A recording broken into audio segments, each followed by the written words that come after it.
connect, solve painful problems, raise amazing adults, and have healthy families. Welcome to the Sean Donahue Show. Jordan and I do this podcast because we want your family to be close and connected. And we want you to feel empowered and equipped in your most important job, the most important job in the world. Let's go deeper than this podcast. Head to my website, parentingmodernteens.com, and get my email straight to your inbox. And when you're ready to go deep and get serious coaching from me, join me in my VIP membership. Parents are teachers and every home is a school. So teach well, love well. All right, let's have some fun together. What is up, my fellow parents? Hey, last week we had a pretty lively episode. We did a podcast about how to respond to whining and negativity. And if you listen to that, you saw that I realized that a lot of last week's episode was about childhood traumas and our triggers. And we ended up kind of talking about that. Jordan and I telling stories and having curiosity and wondering, gosh, like that is really interesting. And so we are now doing something really, really amazing and helpful and fun. And I'm really excited to have this episode where we're going to talk about what happened to us in our childhoods, the good, the bad, the ugly, possibly, or for sure has shaped our parenting. It's kind of a big chunk. I'm a little intimidated. I'm a little scared. But Jordan, we're going to do our best to try to help and to motivate and do some really interesting stuff here today. You ready? I think the last episode was so good because it really made all of us think inwardly, about our life as kids, about our parenting right now and how they interact with each other. And so I think this is going to do just as good to help us really go deeper into figuring out, there was that one time that I haven't thought about until right now, and it's actually causing me to do this or that. For me, just to throw out an example, there were times when our power would go out when I was young, and I'd be watching my brother and my sister. I mean, I'm talking about them in fourth grade, fifth grade, and my mom didn't pay the bill. Because she's a parent and the money, whatever it is. So I still have, I wouldn't say fears, but I'm very cognizant of money and to make sure we've got everything to provide, because it's still there. It's still not haunting me, but it's still there. It's still there. It's still right. there. And I think if you're honest, if everyone's listening to this, there should be a lot that's still there. And what do we do with that there? I'm going to give you some really good insights. I think this is really going to help us all know ourselves, know our kids, know our parenting. So today we're going to look at some great quotes and some great stats from these super smart psychologists, people that are way smarter than us. Jordan and I are going to share some personal stories that are going to be well crafted and thought out, that are going to be there for you to think about your stories. That's why I want to tell you my story, so you can think about your story. I've actually been writing a parenting book for 5 years, and I'm going to read you a section from that book. I'm very excited about that. And of course, we're going to help you have some tips in the Ask the Family Coach section, so you really are much more knowledgeable and equipped. And this is hopefully this episode, I really say this, I hope it changes your life, what you're about to hear. Yeah, that's right. And you know what? After last week's episode, my kids whining doesn't bother me anymore. Right. Yeah, no, that's a lie. Of course, it still bothers me. Right. At least I know why now. Now, here's some parents are listening to this. Are like, you know what? Oh my gosh, I can't wait to hear this. I've been waiting to hear this, Sean and Jordan. But then there's got to be a large percentage of parents that are thinking right now, I don't know if this applies to me. So let's speak to they think I don't have trauma. Is that what you're saying? I don't have any trauma. Yeah, I think that's got to be pretty normal, right? Pretty common. I had a good childhood. My parents were cool. Right. Yeah, a couple of bad things happened, but no big deal. So NBD. Jordan, what should we say? NBD. What should we say to these people that are listening? If they feel like they've not had any type of childhood trauma or hard stuff that maybe they brought into their parenting, what should we say to them? If they may be struggling to relate to this, just in the opening section here. Well, I mean, let's be honest.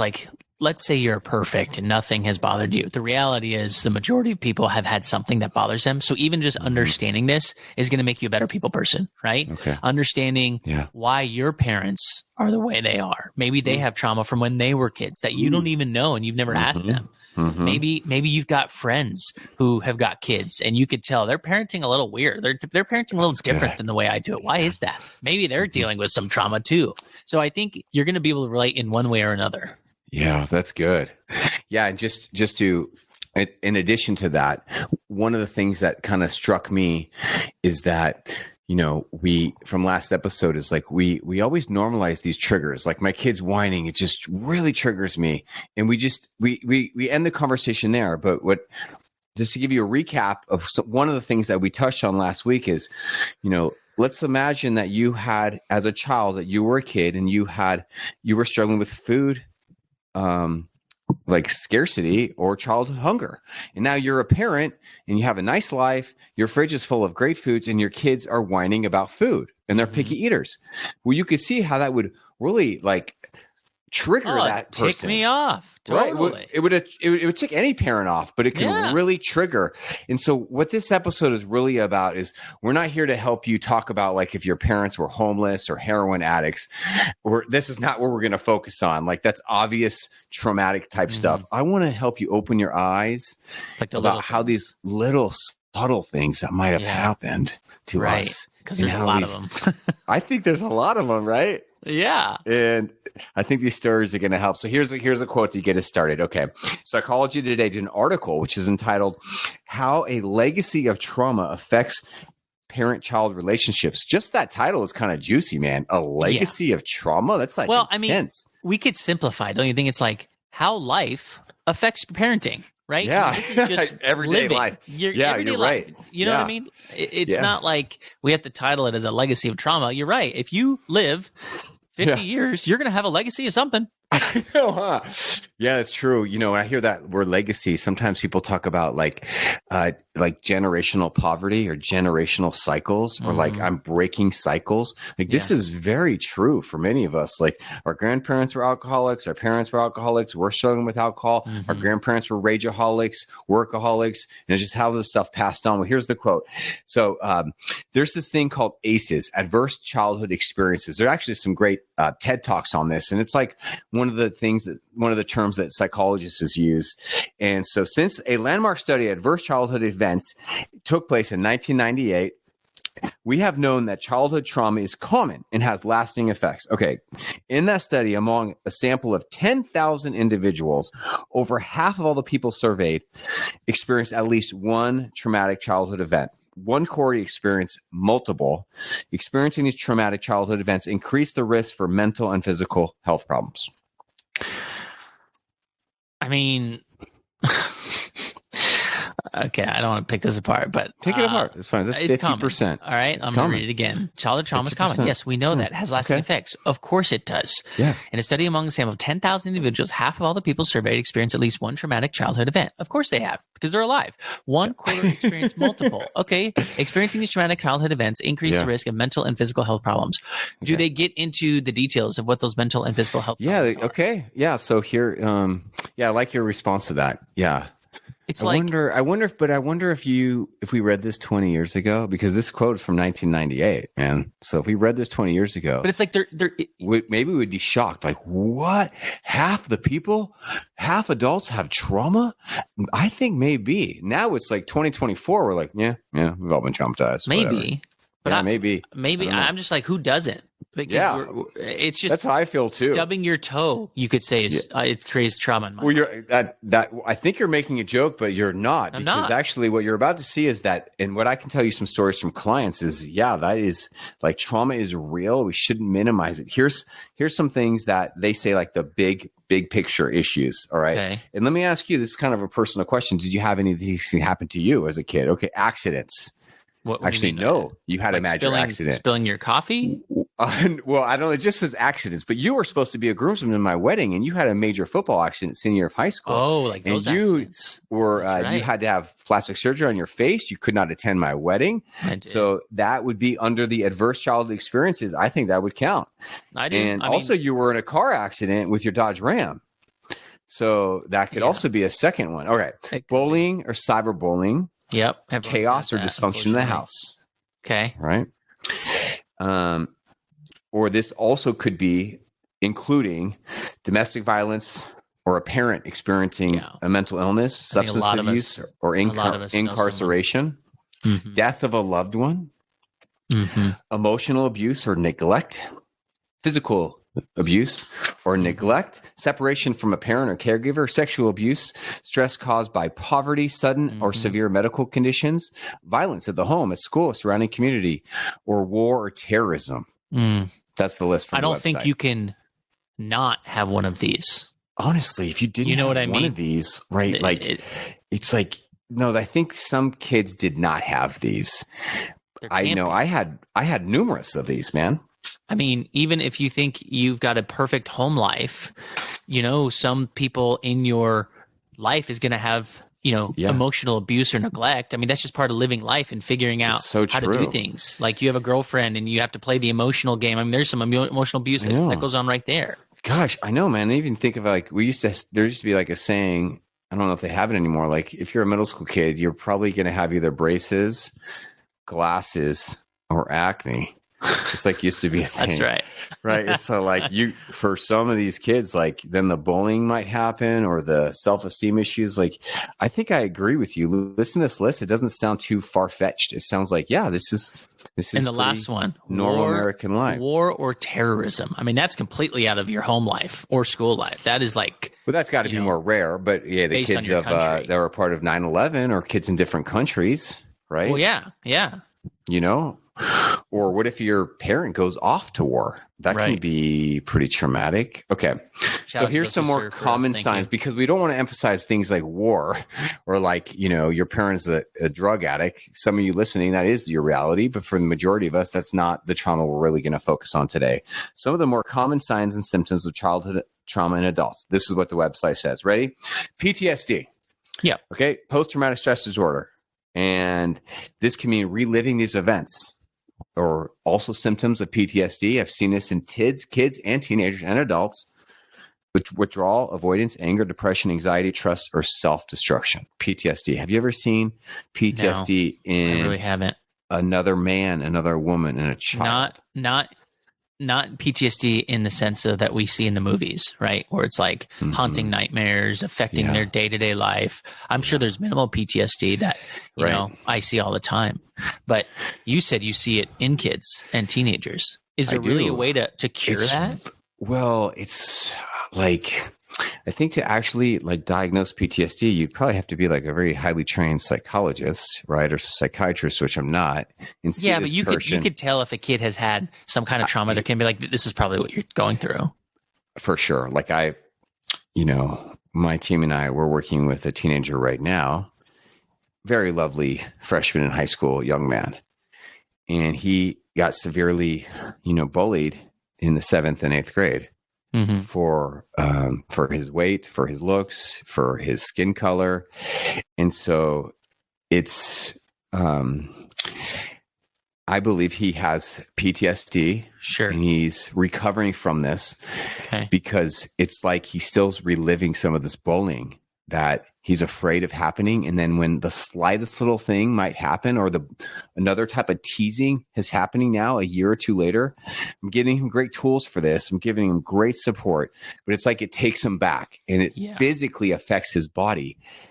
Oh, really? I've also seen, this is really interesting. I think I've told this story on the podcast, a year ago. I've seen kids, this is numerous kids. They'll start talking about how they were bullied. And these are like 7th, 8th, 9th, 10th, 11th, 12th graders. Listen to this. They'll start talking about how they were bullied in kindergarten. Well, being bullied in kindergarten is like, hey, they stole my toy. They won't give it to me. I know. Right? So it's like we've all experienced that. I would think so. But this is how fragile the brain is. I think the research points to this too. For some of these kids, it's like they're in 8th, 9th, 10th, 11th grade. They're still reliving it. And it's really interesting to see. It's like that makes me legit. Feel sad. It's sad. Legit.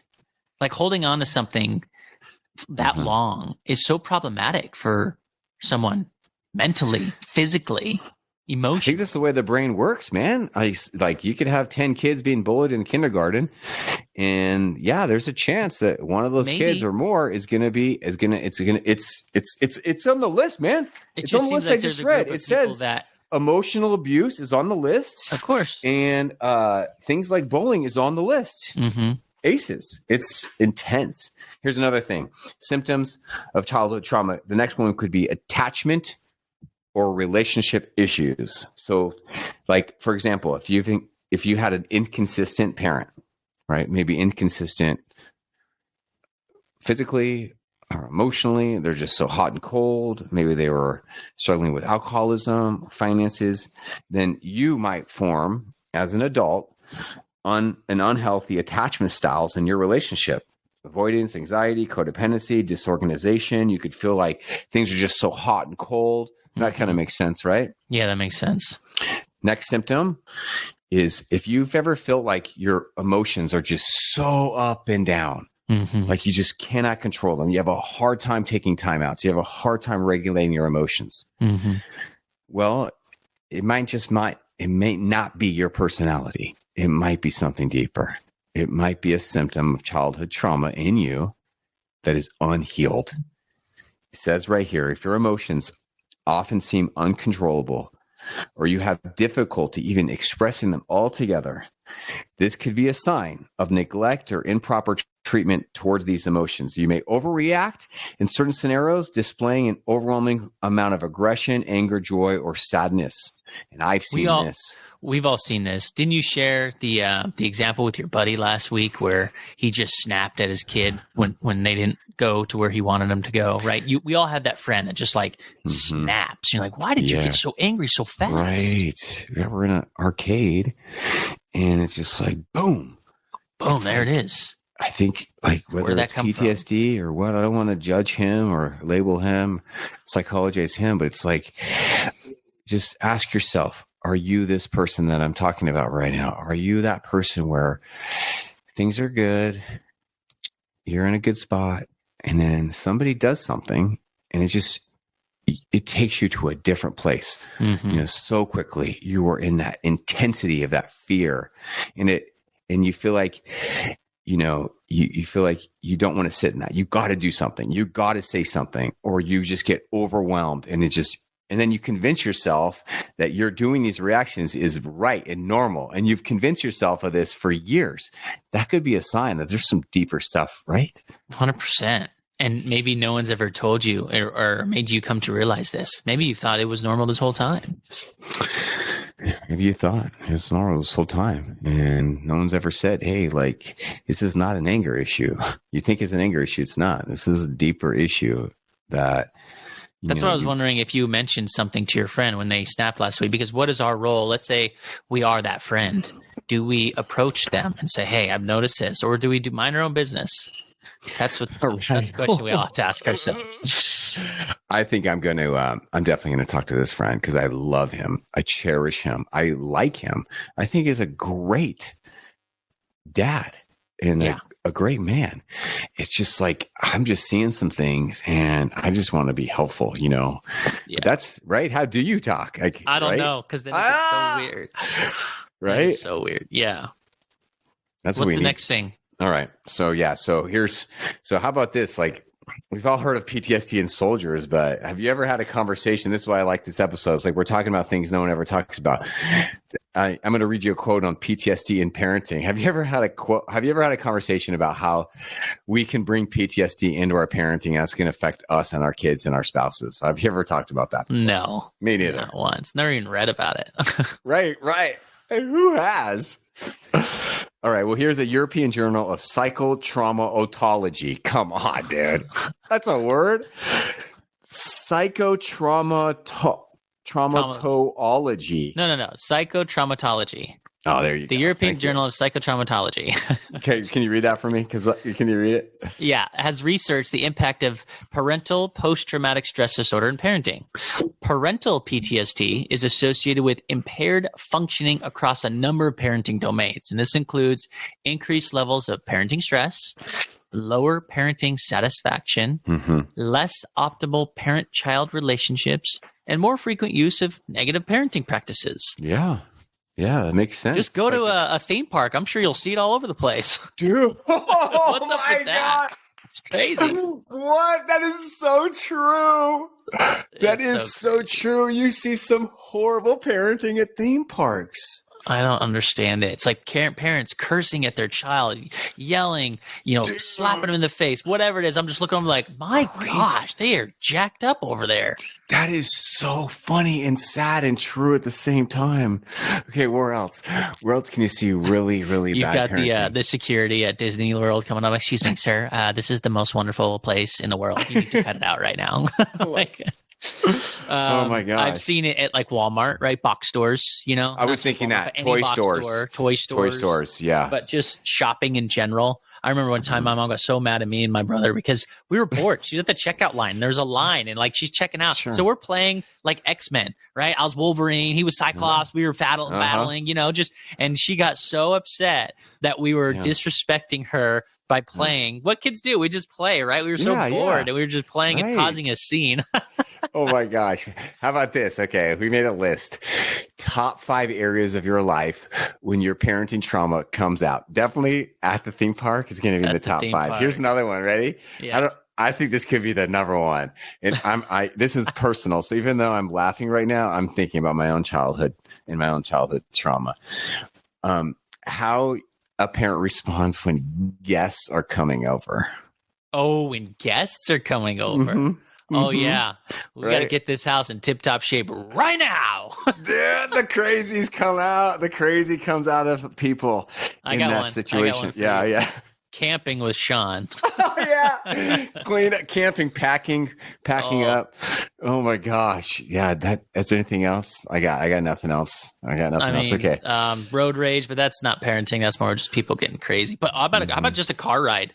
Oh, yeah. Road trip. That could be one. Oh, yeah, car ride because you're trapped with those critters. Trapped They in need to a make death sound box barrier proof like cockpits for cars. Like just roll up the window and you guys are back there screaming. I can't hear you. All right. So we've touched on this a little bit, but I just want to go through this and I want you to invite you to think about your parenting.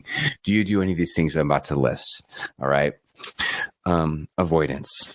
You may avoid becoming involved in your child's life. You might say things like, kids will be kids. You just avoid them. Or alternatively, you might limit your kid's involvement in life activities. You make your kid avoid hard, stressful, or scary things. It's like avoidance. Let's avoid life. That. So you avoid. One time I was in the store and I got lost or something. So you will never leave my side ever again. Yeah. Okay. How about number 2? This is, this is from an article, which I thought was really good. Lifecarewellness.com has an article, How Childhood Trauma Affects Parenting Styles. First one is avoidance, right? Number 2, I can't help but think about, oh gosh, my childhood when I look at this list. Not this one, though. Overly sheltering your child. They write helicopter parenting. Yep. Helicopter or lawn mowing parenting, right? They mow down the problems in their kid's life. So this means like the desire to overly shelter your child from the world may stem directly from your own trauma. In essence, you're trying to protect them from what happened to you. You want your child to survive and you will protect them, right? So these overly hyper protective parents. That makes I think a lot of us do that. I mean, that's natural, right? Like we sometimes, go through a rough childhood or rough life and we don't want our kids to go through that life. So we do everything in our power to make sure that they don't have it the way you had it. I mean, ultimately it's coming with a good place in our heart. We just want them to have the best life possible, even though we maybe didn't. I'm going to poke you right now. I'm going to poke you. All right. You going to poke the bear, bro. I'm going to poke the bear. I think you just did it. You just did it. Everyone think about what Jordan just said. You said, I think that's natural. And then you gave a speech. Do you remember that? Well, yeah, because we're on a podcast, so I have to explain my thought process. No, it was good. It was good. I agree with you said, but I think that's what we all do. Oh, you think this is what we're talking about. Internally. We convince ourselves it's natural. It's natural. I can't let my 12-year-old walk around the mall with their friends. They're 12. Right. There's like rapists out there. Right. Like they're not old enough. They're 12. It's natural. I'm not going to let my kid do this.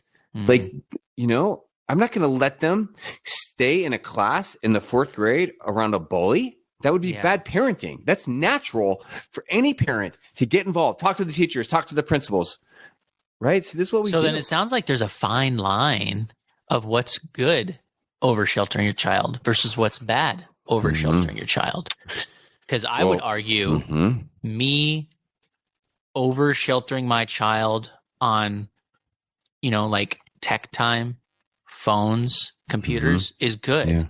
Yeah. I had freedom, and I know the dangers that come with this. So I'm like, no. That's a dangerous world out there. I'm gonna make sure that you don't have access to that at a young age.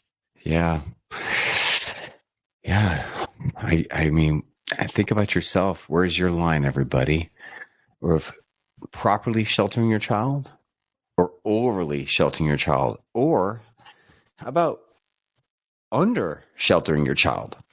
Right? That Giving could be it the too same. much freedom. Right. That would be kind of avoidance, right? Under parenting your child. But here's a question for you before we move on to the next one. Okay, let's say that you overly shelter your child. How do you think that's going to work out for you? How do you think that child's going to be when they're 13, when they're 15, when they're 17? What do you think? What's coming up for you? What's coming up for me is how open my mom was. I mean, I have a divorced family. So my dad was in Vegas. My mom was in San Diego. She would put us on a plane to go see my dad, flying by ourselves at age like 10. I can't fathom the idea of putting my kids on an airplane right now at 9 and 10 years old. Oh, yeah. Why? Why not? Because you did it and it worked out. Was it a good experience? It worked out. And it was a fun experience. I mean, it was a little scary the first time going on a plane with not your parents and being by yourself and not having anyone there to, but I mean, it shaped me up real quick. But I just have this insane fear of putting them on a plane. Like my mom has asked so many times, can the kids come see me? And I'm like, I'm not sending them. I'm not you, Mom. No way. Yeah. No way. Oh my gosh. Isn't that crazy? Yeah. The article is not. Yeah, it's just a good example of what we're talking about here. Here's what the article states. Over sheltering a child can limit the experiences they have in life, or it can create a barrier from you as your child begins to explore things on their own that are taboo to you, because your child's never had these opportunities to assess risk independently. They may grow up overly anxious or avoidant of themselves. That I see all the time. Somebody asked me when I was being interviewed on his podcast yesterday, have you seen parents grow and change over the last decade? But if you ask me, what have you seen? How have you seen kids grow or change? That is definitely something. I've seen the rise in overly protective parents. And then that one of the outputs of that is that we've got a bunch of kids who are anxious and they're avoidant and they're scared of the real world. Yeah. That is so sad. It's sad. Well, who did that to them, though? Like, these are kids. We did that to them. Society did that. Society did that to them. Correct. Yeah, we're a generation of scared parents. What we are. If you think of society as a seesaw, right? Or a scale, right? Yep. We were on one side for so long, and we just ran to the other side, and it's tipping over, and we need to go back to the middle. Yeah. We need to allow more freedoms. We need to allow more go out. Go get dirty, have fun. But so here's a big invitation for you that's listening. I'm going down this list from lifecarewellness.com. And if you feel like you're connecting with one or more of these, or your partner is, or someone in your life, I want to invite you to keep listening and think deeply about this. So the first one was avoidance. Next one was overly sheltering your child. And the third one is overly controlling. Trauma feels like a complete loss of control in a situation that is unsafe and terrifying. Childhood trauma can affect parenting styles through overcompensation, becoming overly controlling. So it would make sense if you think about it. Like if you had childhood hunger as a kid, well, then you might have some issues around food. You really value food. If you had no money as a kid, well, then you'd be really controlling of your money, and that would be logically make sense. If you've got hit by a car as a child, you might be a little afraid of cars. Correct. If you had a surf accident as a child, you might be afraid of the waves. That all makes sense. But all makes sense. So then let's fast forward. If you're overly controlling as a parent, and then you've convinced yourself, I'm a military parent, I'm a type A, I'm a first responder, I want to raise a great organized kid, and you're overly into that, the world is going to just tell you, okay, that's normal. Good luck. But I'm just poking you right now. And I'm asking you, like, where is this overly controlling coming from? Are you sure that's what you want to do? Is this healthy? Are you parenting in your trauma? And I think a lot of us need to look at that. And just so everyone's listening, Sean's not saying give your kids all the freedom in the world, let them walk all over you. That's not what he's saying at all. No way. Right? I mean, if anything, I would prefer a military parent, something that creates structure over someone that's just like, whatever, don't know where they are, don't know what they're doing, But he's just saying to think about how you're doing it and maybe be okay with a little fluidity, right? If you have a strict diet, or even if you have a strict diet, even The Rock has a cheat day once a week, right? Yeah, I noticed that. He eats sushi. He eats sushi, like he eats pizza, 50. he eats whatever he wants. Yeah. Because he's got that cheat day. So it's like you could be the most strict parent in the world, and if your kid gets out of control one time, maybe that's okay. Yeah, I see this with a lot of our clients. They come to me, and the parents, they'll tell me that they're very authoritarian type parents, and their child is dealing with defiance, and they don't want to listen. And they say, "Yeah, I used to think it was my child. I need to get them to listen. They're just the lazy bones, or they've got a rebellious streak." And then I help them see how their parenting style is maybe a part of this problem here. Because what happens is a child of overly controlling parents, they may become rebellious, and they may even lack some skills needed for independence. It's like there's this constant power struggle that they've had to be raised in, where the parent just is convincing them and everyone, you have to do what I tell you to do because I'm the parent. And the child never gets to nurture that proper independence or power. And then in the teen years, it might become a perverted expression of power where they're doing unhealthy, illegal, immoral things as a grasp for power because they don't have any in the home. So they look for it outside the home. That's not what we want. No. And it's hard because each parent's different. We think we're doing the right thing. And then we get to a crossroads where we realize maybe we screwed up and we need help. You need to have like a Sean Donahue boarding school where you and parents and kids all come together and we just do a huge month-long seminar or something to figure this out. I thought about doing like a week-long retreats. Yeah, I think that'll be in the future. I think it'd be really fun to do it like on a cruise ship or like in a fun place. You go have fun, you come back and do some things. And I've had some masterminds reach out to me to do speaking things, and I've done some bigger things like that. So here's the last thing, which come from how childhood trauma affects parenting styles. Neglecting the emotional needs of your child. All right. Now if there's one thing that I think we can all tune into and listen, let's listen to this, especially the men who are listening to this, because I can definitely see myself in this, especially a younger Sean Donahue. They write, research shows that a common reaction for parents with unresolved trauma is to emotionally separate for their children, often neglecting their own emotional needs.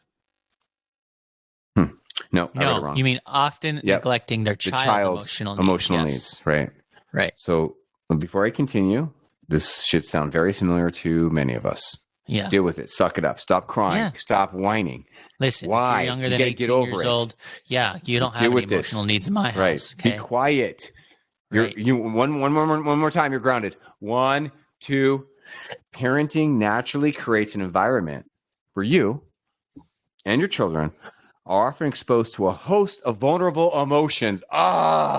Yes.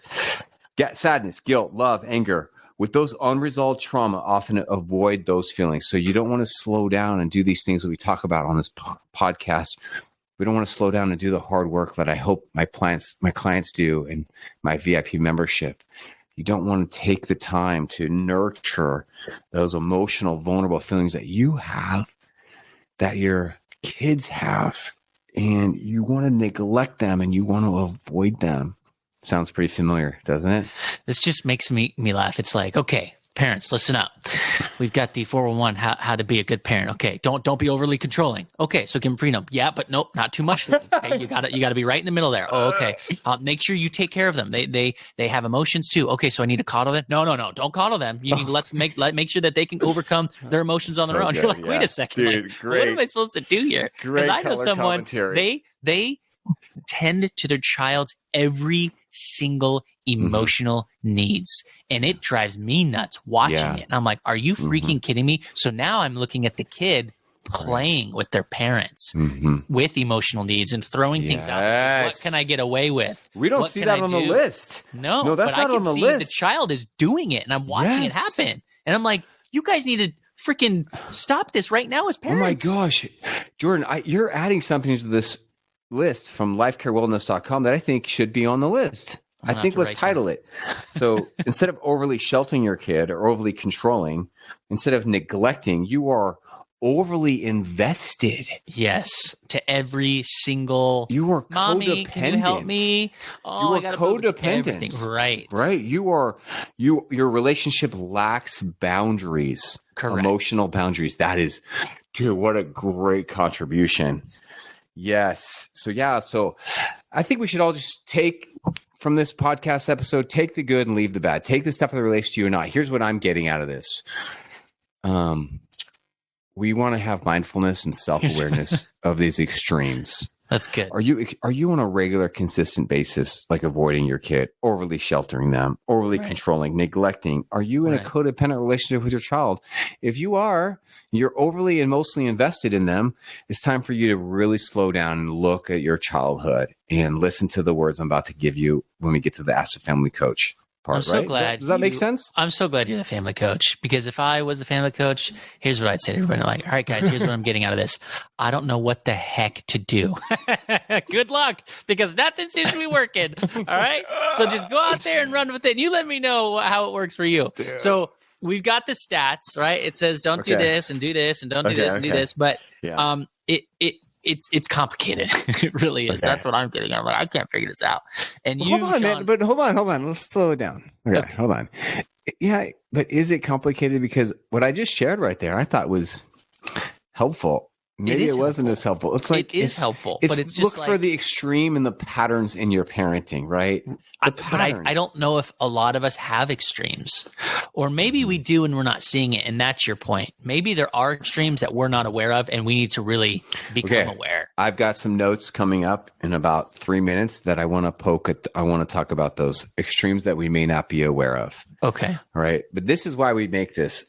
This is why I kind of slowed down, because like why I do all this stuff on social media and why what I help my clients with is like my goal is to make things simple and relatable. Like my job is to make your job easier and to not make it so confusing. So when you said it's so confusing, I was like, oh shoot, I'm not doing a good job. No, like you're doing good. These statistics that we're reading, they're just so all over the place. And so it's like, if you were a parent just reading this as like, okay, I'm becoming a parent. Let me read this article about XYZ. You'd be like, oh my gosh, it says don't do this, but then to do this, but then not to do this, but then to do this. Kind of counterintuitive. Right. But when you break it down for us, you make it simple for us. Thank you. Well, hey, that's why we're here. That's why we're here. Yes. Yeah. Also, because some of these articles are so dang boring, man. Oh my gosh, they're putting me to sleep, and I'm like in the space trying to like take the good stuff out of it, right? Put a little humor, make it a little exciting, man. Okay. So give us the reality of like how we can put this into motion in our own lives. Okay. If you can. So let me try to continue to do what we're trying to do. Let me give you 3 simple things to think about. I'll call them Sean's 3 ways of seeing that, you have brought your childhood baggage into your modern everyday parenting. I got 3 lists. You ready? Yep. Make it quick. Number 1, and I'm going to use we, not you. We copy the parenting style that we had, for better or worse. Generational cycle continues. We copy that's because we wouldn't know any other way, right? Unless you had like 3 different families raising you. You had 3 options, right? Right. So if you had a bad parenting experience, you're going to be tempted to copy it. Right? Makes sense. Mm-hmm. You don't know what you don't know. You have years and years of indoctrination, and parents are teaching you this is how you handle stress, anxiety, fear, substances. That's got to be the number one most common thing that happens to all of us, don't you think? Copy. Makes me think about the past where, you know, the saying, it takes a village to raise a child, how like historically speaking, you would have several different parents, so to speak. You've got your biological parents who really love you and want to raise you, but you are also being raised by maybe an uncle or a grandfather or the neighbor, or, you know what I'm saying? And so you're getting all these different perspectives to help craft a very unique individual. But the more we separate, you know, families into just doing it themselves, I feel like then now these kids only have one way to learn, and ultimately it could be a bad way. Yeah. One thing that just popped in my mind is sometimes I'll make a video on social media, and in my opinion, it's a very helpful, positive video. It's like, hey, when, you know, this bad, stupid thing happens in parenting, don't do this, but do this. You've seen those videos, right? It's like a little role-playing video. Thank you. Yep. And oftentimes people will write a lot of negativity on that video in the comments. They'll say mean things about me or about the approach. Because I think what happens is that they were not raised that way. They were raised in the like do's and don'ts. They were raised in the don'ts. Then they continued the don'ts. And the theme of the comment, Jordan, is like, this is ridiculous. Like, my parents raised me this way and we turned out great. Yeah. Right. But also you need to know too, since you are kind of doing this on your own and reading all that, like I'm in the world of media. Anything you post, social media is going to rip it apart. Totally. No matter what. There'll be some good out there, but you're getting a lot of negative. We could tell people to not drink and drive. And, you know, people are like, well, I do it all the time. Every Friday night. I'm fine. Blah, blah, blah, blah. You know what I'm saying? Exactly. Yeah, because it triggers them. Yeah, it triggers as I'm saying, it triggers these traumas. Like, here's I wasn't planning on sharing this, but here's something. I will sometimes ignore those comments, and sometimes I'll say something really kind, and occasionally I'll write something kind of salty like this, like this. It says like, well, you say our generation is okay, or we're doing great, but then why is our generation have like close to 50% divorce rates? Many of us are estranged from our own children. Many of us are struggling with mental health or substance issues, and many of us are just a hot mess. Do you think our generation is doing great? Like, I don't think we are. Like, I think that's a great rebuttal. It's like a rebuttal. Think about. Yeah. Okay. 3 ways. Option 1, we copy what we had. Correct. Let's not do that. But that happens. Number 2, we do the exact opposite to the extreme of how we were raised, and we choose a different extreme. Okay. My parents were alcoholics. I have not had a drink of alcohol in whatever, and my child will never be around it for their entire lives, type of thing. When the reality is, you know, you can't keep them from that. So yeah, my parents were so controlling and mean. I never want my kid to feel like they're being controlled, so I just let them do what they want. Right. My parents, you know, one of my stories, my parents got divorced, and I don't ever want to get divorced. I mean, that could ultimately be a negative depending on if you stay in a toxic relationship. My parents raised me in this horrible church, and they had a horrible marriage. The church was horrible. I want nothing to do with religion or church ever again. Yeah, there's a lot of that. A lot of that. What else comes up for you? We're just spitballing here, Jordan and I. I was a huge gamer as a kid, and it overwhelmed me. In fact, I drank so much Mountain Dew, Code Red, didn't sleep for so long. I had to go to the hospital. You will never play video games, ever. Oh, extreme. Yeah. Here's one. I have a friend, and I thought him and I were going to become very close. And we were kind of broing out on the bromantic relationship. And he's such a great person. I love this man. And he's a great single dad. And so I'm doing what I normally do with my friends, Jordan, what you do with your friends. I'm asking him to hang out on the weekends. Yeah. Maybe come over, maybe come on a fishing trip. Let's go backpacking, come camping. And he says no, because he made a vow to never miss any of his child, he's got an only child, sports games. And so I'm like, well, that's what we do as men. We hang out on the weekends as friends. And so this is a good example. Right. Is he being a good dad? He said, is he being just a good, normal, amazing dad, or is he parenting in some type of trauma? Right. Like, why so extreme, dude? You can't miss one game. Right. Like, you're making a commitment for your child's life. Like, that sounds like it could be like kind of a kid-centric home. Like, what about your next girlfriend or your future wife? Like, what if she's not okay with that? Like, right. right? Maybe he didn't have his parents at any single games or any events. And so he's like, I will never let my child feel that way. He's got some daddy issues. Got some issues. Right? That's a good one. Because he's So probably subtle, thinking he's being So a great subtle. dad. He's there. He is a great dad. Of course. But, right, it's like, yeah, how about this? We've seen this in one of our friends. We're not really close with her anymore, but the way she talks to her teenage daughter about food, about fitness, and about her body, Ooh. We do not like Negative. it. We do not like it. Like, don't eat that, you'll get fat. Oh, worse than that. Yeah. Oh. When she's like a amateur bodybuilder, and like, it's just the way she talks to her daughter. And let's just say this daughter is not doing well now. She's a teenager. In fact, she recently told her mom, I'm moving out and I'm going to move in with my dad in 5 states away.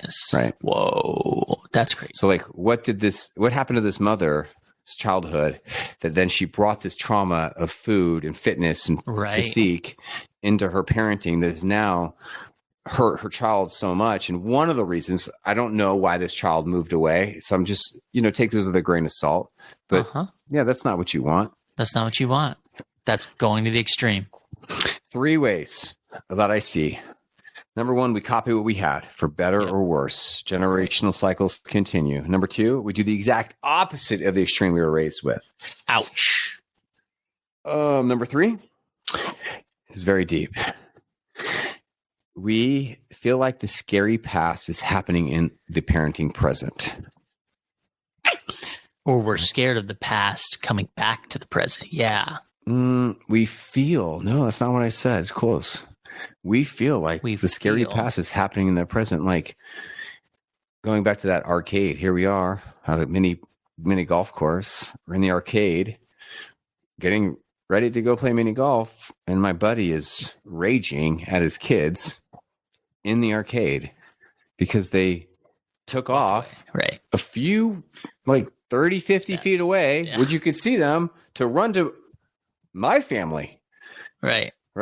And the type of emotion was so intense. It seemed to me like he's very scared of something that maybe happened in his past and it's coming to the present. What do you think about that? I mean, it makes sense. But you're saying it's not, let's go back to this lady who was talking about eating with her child. Maybe this mom was large when she was a kid. Maybe, and she's so strict now. But she's parenting in fear that weight would become an issue for her child. Yeah, dude. Yeah. And on one hand, we wouldn't blame her because we don't know what she's been through. You want to see something juicy? All right. I got a text last night from one of my past clients. I think he's a 21-year-old man now. And I'm going to actually read you what he typed me. You ready for this? Okay. Right, wait. Before you read it, what stage of life or what age was he when you were working? This young man, of all the screen addicts that we've helped, because our success rate is extremely high. And so now he's a success rate because of what you're about to read. He was the most screen addicted person I've ever seen in my life. Really? It was such a nasty addiction. And he went off to freshman year of college and he flunked out because he could not handle, he was addicted to the screens.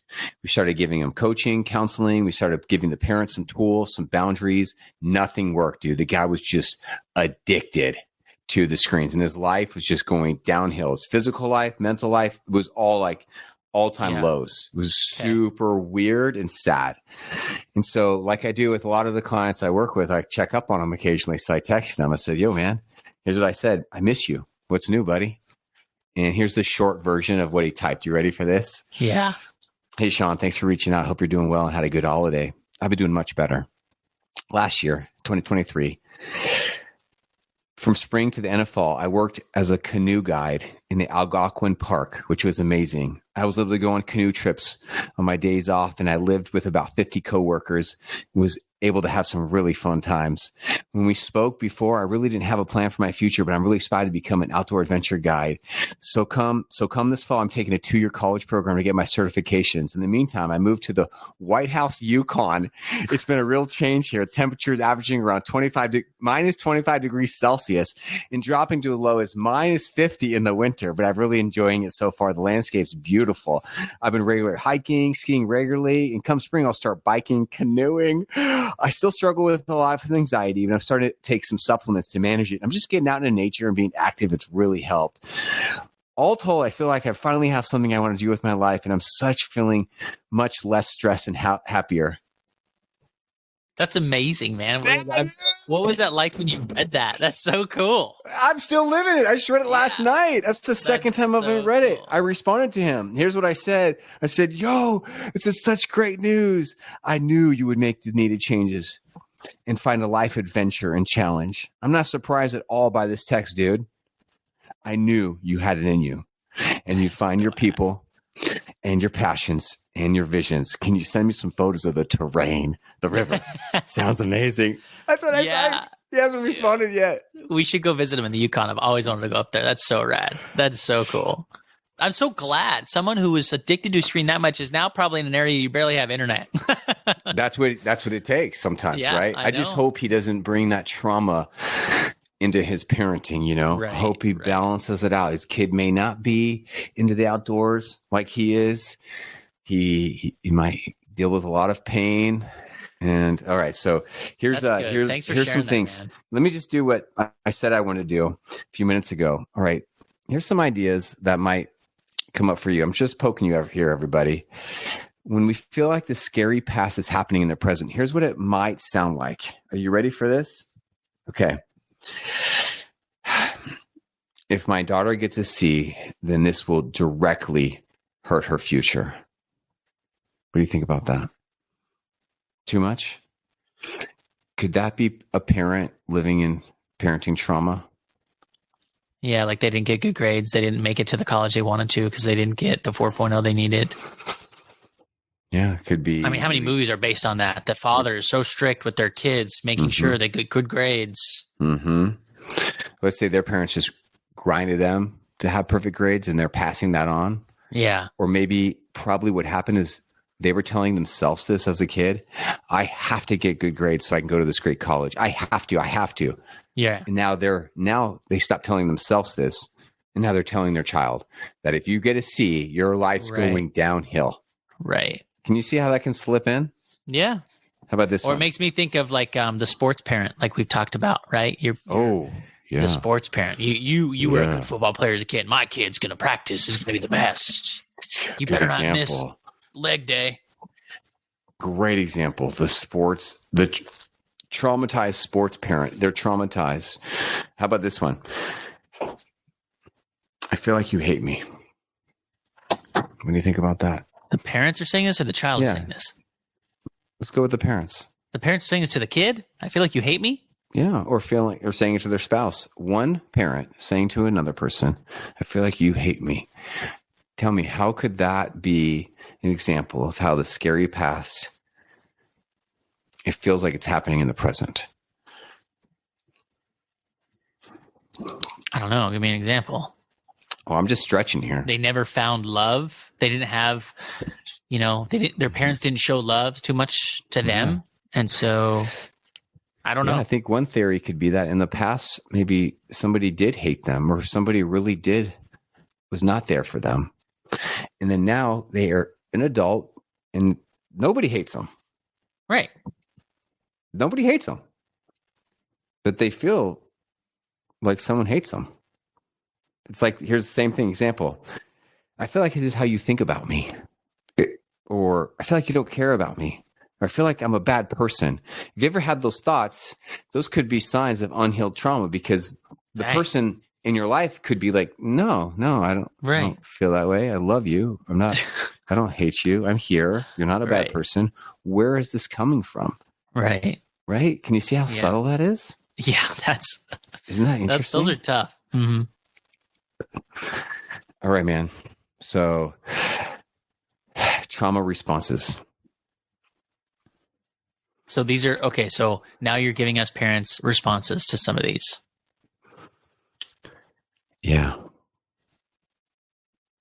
I think we should really do this. Here's what I want you to do, everybody.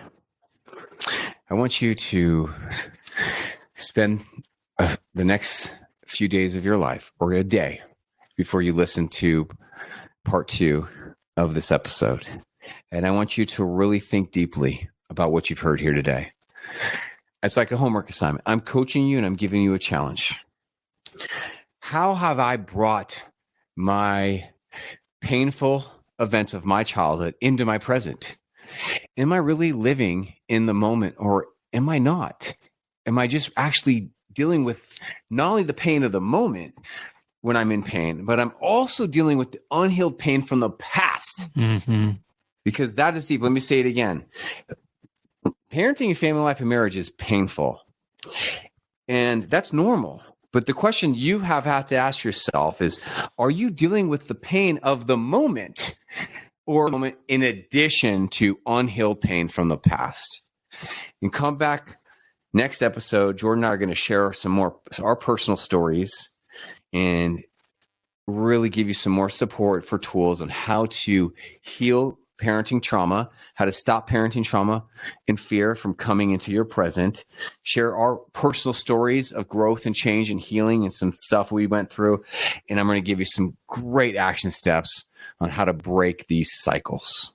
So once we identify maybe 1, 2, 10 things that are in our lives that are maybe coming up from the past, we can write them down, whatever it is. In the next episode, you're going to give us Sean's tips, family coach tips on how to fix our mindset.